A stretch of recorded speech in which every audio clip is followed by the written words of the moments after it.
E aqui, essa palavra, né, ferramenta, começou a fazer muito sentido para mim. Por quê? Porque se na hora de um processo, de um problema, que principalmente acontece, né, assim, sem um controle tão grande quanto esse, você não tem ferramenta para saber lidar com aquilo, é muito natural que a gente entre no processo de ansiedade e descompense também.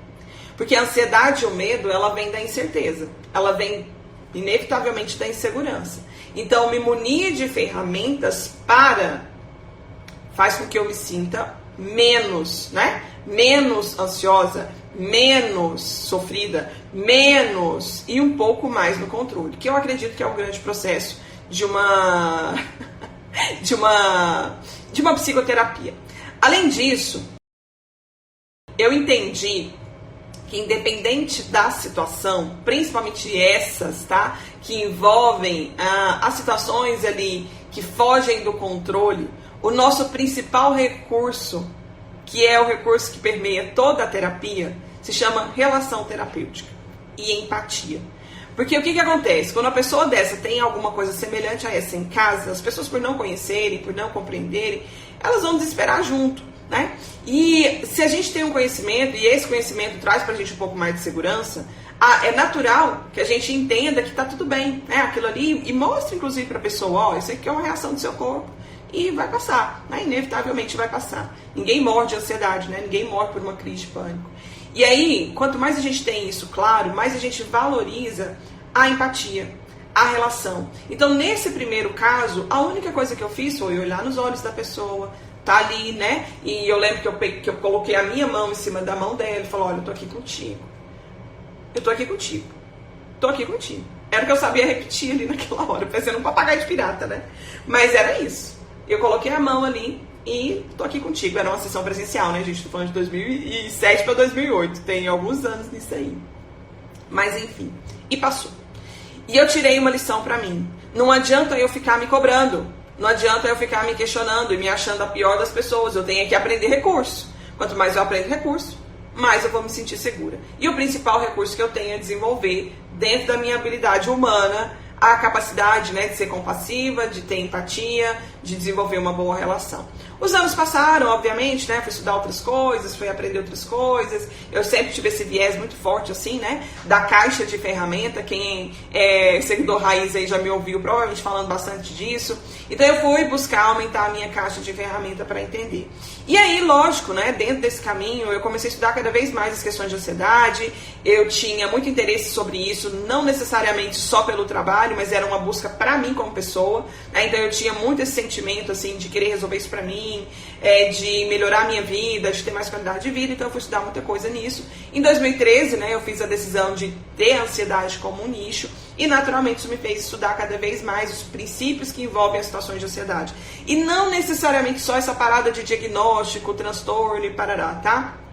Porque às vezes você vai ter na sua frente um paciente que pelos critérios de um DSM da vida não vai fechar um diagnóstico de TAG, mas os traços que ele tem, as situações que ele vive no dia a dia de procrastinação, de medo, de incerteza, de insegurança, de conflito no relacionamento, disso tudo afeta a vida dele de uma maneira sobrenatural que ele não precisaria nem de diagnóstico para entender o tanto que aquilo gera prejuízo. Mas enfim, e era o que eu vivia também, né? Eu nunca fechei um diagnóstico, eu tenho características, né, traços de questões de todos os transtornos do DSM ligados à ansiedade, mas fechar classicamente ali para nenhum eu não fecho. Porém, gente, é lógico, prejudica muito a vida, né? E é independente, né, do critério que está ali dentro do DSM. Tá, os anos passaram, aí buscando cada vez mais recursos, eu entendi 3 coisas. Se o paciente tiver uma crise perto de você ou junto com você, seja ela provocada, né? Então isso é parte do seu tratamento, você vai estimular a pessoa ali a ela fazer essa compreensão e tal. Isso tem a ver, né, com técnica de exposição e tal. Ok, show demais. Isso aí está muito mais no seu controle, né? E é parte do seu viés de tratamento, inclusive. Logo, diga-se de passagem, é importante que você saiba o que você está fazendo. E entenda o contexto que você tem que aplicar isso, a forma que tem que aplicar, tudo bonitinho. Mas eu estou falando mais dessas crises que acontecem espontaneamente, né? Que elas são fora daquilo que é o previsto. E aí, aos 4 anos atrás, eu vivi de novo a experiência de, mais uma vez, estava ali trabalhando com a pessoa e tal, num outro contexto. E aí veio a situação da crise. E quando ela veio, eu entendi que, e é interessante fazer essa live hoje, que uma das coisas que a gente tem de mais importante, assim, a partir da relação terapêutica, é a arte de ensinar. E eu entendo que nós todos somos professores. Por quê? Porque a gente ensina sobre educação emocional. Então a gente ensina sobre a vida. Parabéns para todos nós. Somos professores. E aí, com essa paciente que eu tive, né, mais recente, foi a segunda vez que eu vivi essa experiência da pessoa ter uma crise dentro do consultório. Não foi uma crise provocada, né? Uma crise que aconteceu ali no meio da sessão e tudo mais. Eu entendi que uma das ferramentas mais importantes para a gente ajudar as pessoas a saírem disso é a psicoeducação. É por isso que eu estou aqui parabenizando a gente hoje, porque além de estudar, de tratar, nós somos professores de vida. E como professores de vida, a gente ensina as pessoas sobre a arte, né? De cuidar das próprias emoções, de compreender aquilo que está acontecendo com elas. Porque o que mais gera sofrimento em situações de ansiedade é a pessoa não compreender, ela não entender, ela não saber que aquilo é o que é.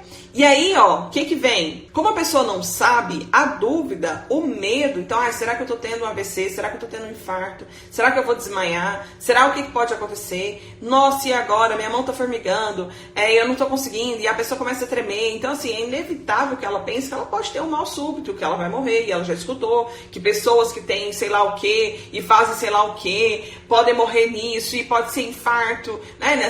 Nessas milhões de idas aí de hospital que eu tive nesses últimos 3 meses, eu vi dezenas de pessoas chegando nas madrugadas, tá? Nas emergências, com situações que eu olhava e falava, de certeza que isso é pânico. Passava um pouquinho, a pessoa levantava, saía, tava ali, fez todos os exames e foi embora.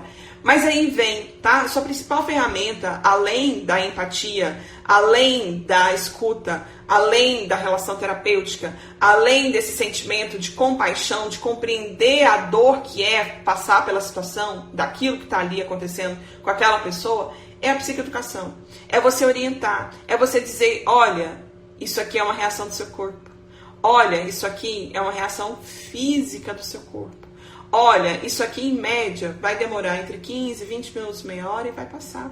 Ninguém morre de ansiedade. A ansiedade é como se fosse uma onda. E como uma onda tem o pico da onda, mas inevitavelmente essa onda vai passar. Ela vai descer. Então quando você vai falando isso para a pessoa, esse sistema de luta ou fuga, né, que está ali extremamente ativado com esse princípio da sobrevivência, quando a crise acontece, isso vai diminuir.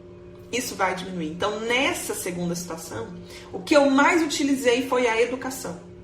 A educação.